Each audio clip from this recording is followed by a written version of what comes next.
స్తుతి దేవుని సంతోషపరచినట్లుగా మరేది ఆయనను సంతోషపరచలేదు.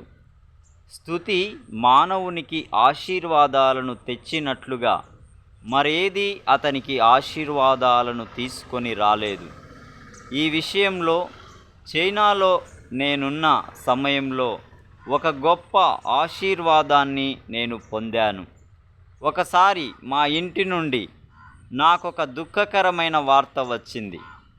కారు చీకట్లు నా హృదయాన్ని కమ్ముకొన్నాయి. అయితే నేను ప్రార్థించాను, కానీ చీకటి తెరలు తొలగిపోలేదు. ఆ బాధను సహించాలని నేను ఎంతగానో ప్రయత్నించాను, కానీ నా బాధ ఇంకా అధికంగా కొనసాగింది.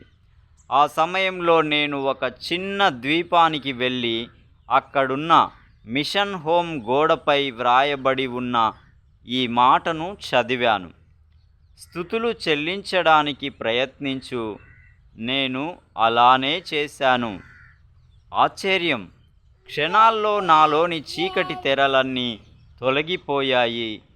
అవును, యెహోవాను స్తుతించుట మంచిది అని కీర్తనాకారుడు సరిగ్గా చెప్పాడు అని అప్పుడు నాకు అర్థమై, అప్పటి నుండి నా దేవుణ్ణి నేను స్తుతించడం అధికంగా నా బ్రతుకులో భాగంగా చేసుకున్నాను అని జీవముగల దేవుని సేవకుడు హెన్రీ డబ్ల్యూ ఫ్రాస్ట్ గారు పలికిన అనుభవపు మాటలు.